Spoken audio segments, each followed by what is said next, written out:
सुतं देवं कंसचाणूरमर्दनं देवकी परमानन्दं कृष्णं वन्दे जगद्गुरुम्.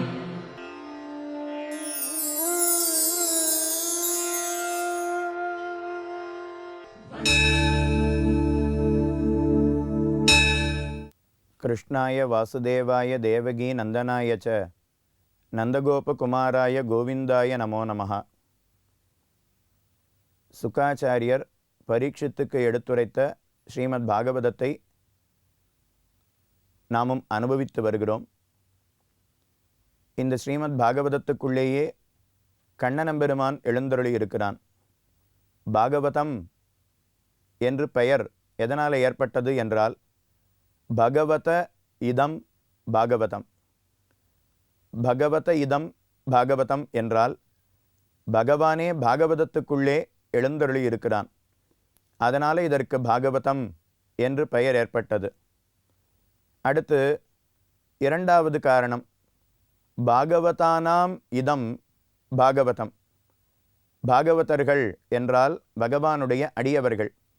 பாகவதானாம் இதம், பகவானுடைய அடியவர்களுக்காகவே இருப்பது ஸ்ரீமத் பாகவத புராணம்.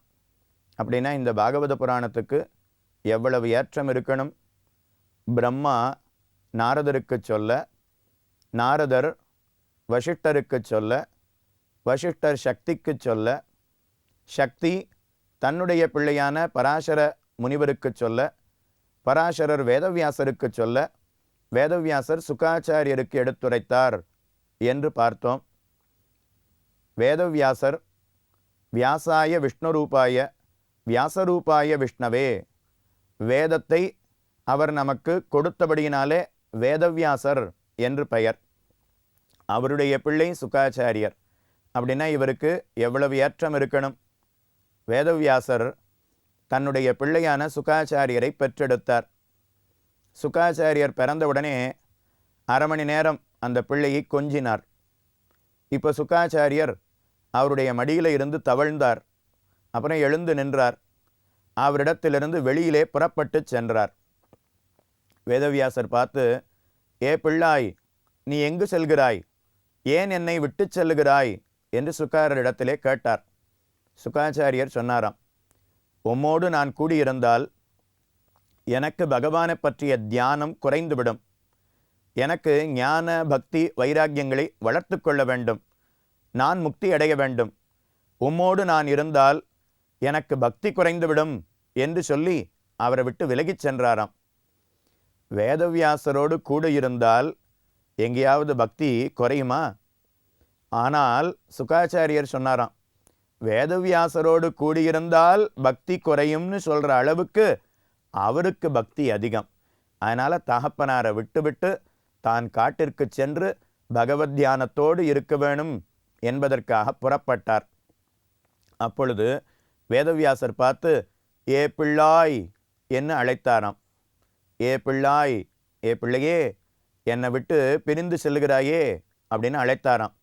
உடனே அந்த காட்டில் இருக்கக்கூடிய மரங்கள் எல்லாம் வேதவியாசரை பார்த்து, எங்களை கூப்பிட்டீரா அப்படின்னு கேட்டுதான். வேதவியாசர் பார்த்து, நான் மரங்களையா கூப்பிட்டேன்? இல்லையே, என்னுடைய பிள்ளையான சுகாச்சாரியரை நான் கூப்பிட்டேன். நீங்கள் எதுக்காக எங்களை கூப்பிட்டீளான்னு கேட்குறீள்? வேதவியாசருக்கு புரியவில்லை. எதனால் மரங்களெல்லாம் கேட்டதுன்னா, சுகாச்சாரியர் தான் வேறு மரம் வேறு அப்படின்னு நினைத்ததே இல்லையாம். தன் உடல் வேறு மரம் வேறு என்று நினைத்ததே கிடையாது. தன்னை போலவே உலகத்தில் இருக்கக்கூடிய அனைத்து ஜீவராசிகளையும் தன்னை போலவே பாவித்தார். அது மட்டுமல்ல, ஜீவராசிகள்னா உயிருள்ள பிராணிகள் அப்படின்னு அர்த்தம். இப்போ சுகாச்சாரியர் அதையும் தாண்டி சோலைகள், மரங்கள் அத்தனையும் தன்னை போலவே கருதினாராம். தான் வேறு மரம் வேறு கிடையாது என்று நினைத்தாராம். அதனால் மரங்கள் எல்லாம் நினச்சிட்டு தான். சுகாச்சாரியர் தான் வேறு மரம் வேறுன்னு நினைக்கல. அப்படின்னா நாமும் என்ன நினச்சிக்கணும்? சுகாச்சாரியர் வேறு நாம் வேறு அப்படின்னு நினைக்கக்கூடாது என்று மரங்களும் நினைத்து கொண்டனவாம்.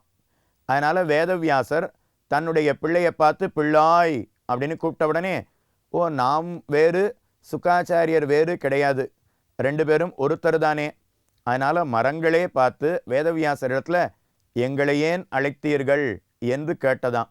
அந்த அளவுக்கு சுக்காச்சாரியருக்கு வைராக்கியம் அப்படிங்கிறது சிறந்து அவரிடத்திலே காணப்பட்டது.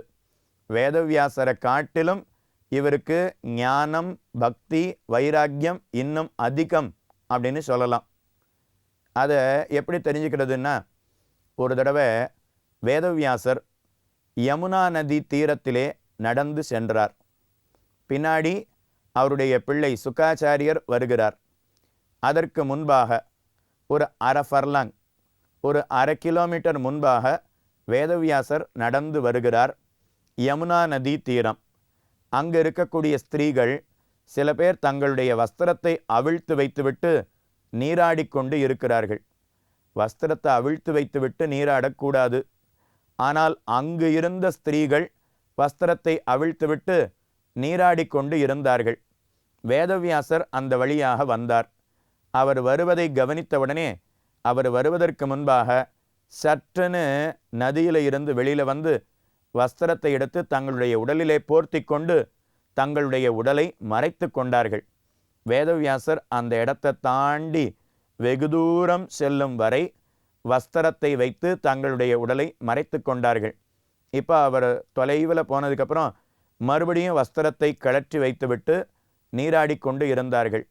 சுக்காச்சாரியர், வேதவியாசருடைய பிள்ளை சுக்காச்சாரியர், அவர் அவ்விடத்திற்கு வந்தார். அவர் வருவதை கீழே குளிச்சுருக்கக்கூடிய பெண்கள் அவர்கள் பார்த்தார்கள். பார்த்துட்டு அப்படியே நீராடிக்கொண்டு இருந்தார்கள். அவர் அந்த இடத்தை தாண்டி செல்லும் வரை அப்படியே நீராடிக்கொண்டு இருந்தார்கள். இதை தூரத்தில் சென்ற வேதவியாசர் கவனித்தார்.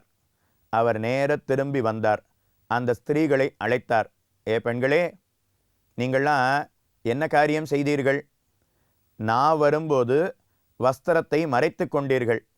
என்னுடைய பிள்ளை சுக்காச்சாரியர் வரும்போது வஸ்திரத்தை மறைக்காமல் அப்படியே நீராடினீர்கள். நீங்கள் என்ன பண்ணியிருக்கணும் தெரியுமா? நான் வயதான கிழட்டு உருவத்தோடே இருப்பவன், கண்ணு சரியாக தெரியாது. நான் வரும்போது நீங்கள் அப்படியே நீராடி இருக்கணும். என் பிள்ளை 16 வயசு கட்டிளம் காளை, அந்த பருவத்தோடு இருக்கக்கூடிய அவன் வரும்போது நீங்கள் வஸ்திரத்தை வைத்து மறைத்து கொள்ள வேணும். ஆனால் நீங்கள் ஏன் மாற்றி செய்தீர்கள்? நான் வரும்போது வஸ்திரத்தை வச்சு மறைச்சீள், சுக்காச்சாரியர் என் பிள்ளை வரும்போது அப்படியே நீராடினீர்களே, எதற்காக செய்தீர்கள்? இந்த கேள்வியை சுக்காச்சாரியருடைய தகப்பனார் வேதவியாசர் கேட்டார். உடனே அந்த பெண்கள்லாம் சொன்னாராம், இந்த கேள்வியை நீர்தானே எங்களிடத்துல வந்து கேட்குறீர், உம்முடைய பிள்ளை கேள்வி கேட்கலையே, இதுலேருந்தே தெரியலையா உம்மை காட்டிலும் உம்மை பிள்ளை வேறுபட்டவன் என்று?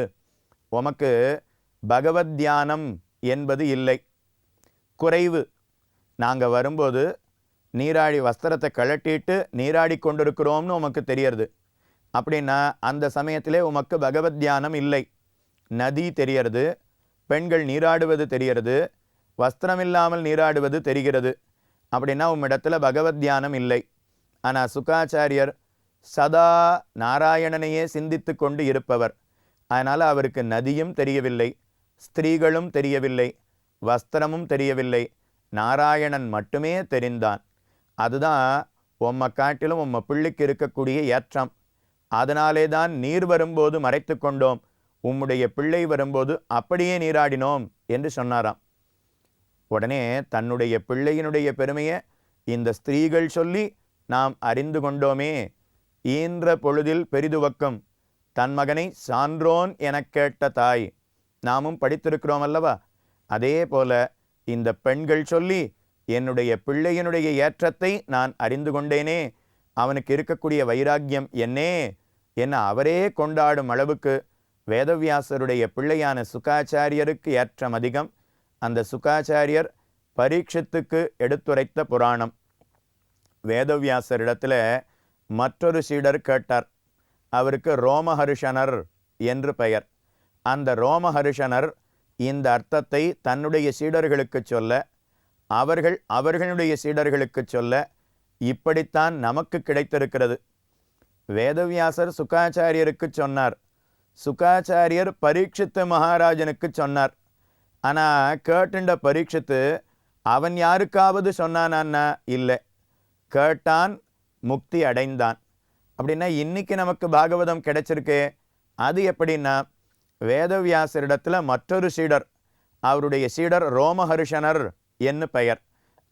அந்த ரோமஹர்ஷனர் என்பவர் அவர் கேட்டு அந்த அர்த்தங்களை தன்னுடைய நெஞ்சிலே தரித்து கொண்டு தன்னுடைய சீடருக்கு சொல்ல, அவர் தன்னுடைய சீடருக்கு சொல்ல, இப்படியே இன்று வரை ஸ்ரீமத் பாகவத புராணம் என்பது இப்பூவுலகத்திலே நடையாடி கொண்டிருக்கிறது. இந்த பாகவத புராணம் இதை கேட்டாலோ சொன்னாலோ கண்ணனுடைய திருவுள்ளம் மகிழ்ச்சி அடைகிறது. வேண்டிய அனுக்கிரகத்தை, அருளை அனைவர் மீதும் பொழிந்து விடுகிறான் கண்ணன். அந்த பாகவத புராணத்தை நாமும் அனுபவிக்கலாம். இந்த பாகவத புராணம் 18,000 ஸ்லோகங்களோட 12 ஸ்கந்தங்களோட 335 அத்தியாயங்களோட கூடியிருப்பது. ஸ்ரீராமாயணம் எத்தனை ஸ்லோகம்னா 24,000 ஸ்லோகங்கள். பாகவத புராணம் எத்தனை ஸ்லோகம் என்றால் 18,000 ஸ்லோகங்கள். பகவத்கீதை எத்தனை அத்தியாயம்? 18 அத்தியாயங்கள். அதே போல் இந்த பாகவத புராணம் எத்தனை அத்தியாயங்கள்? 335 அத்தியாயங்கள். இந்த 335 அத்தியாயங்களை 12 ஸ்கந்தமாக பிரித்திருக்கிறார்கள். முதல் ஸ்கந்தம், அதில் சில அத்தியாயங்கள். 2வது ஸ்கந்தம், அதுக்குள்ளே பல அத்தியாயங்கள். இப்படி 335 அத்தியாயங்களையும் 12 ஸ்கந்தங்களுக்குள்ளே பிரித்து காட்டினார். அப்போ பாகவதம் 18,000 ஸ்லோகங்களோட 12 ஸ்கந்தங்களோட 335 அத்தியாயங்களோட கூடியிருக்கக்கூடியது இந்த ஸ்ரீமத் பாகவத புராணம். இந்த பாகவத புராணத்தினுடைய அர்த்தத்தை நாம் அனுபவிப்பதற்கு முன்பாக பாகவதத்துக்கு இருக்கக்கூடிய ஏற்றம் என்ன என்பதை புரிந்து கொள்ள வேணுமே.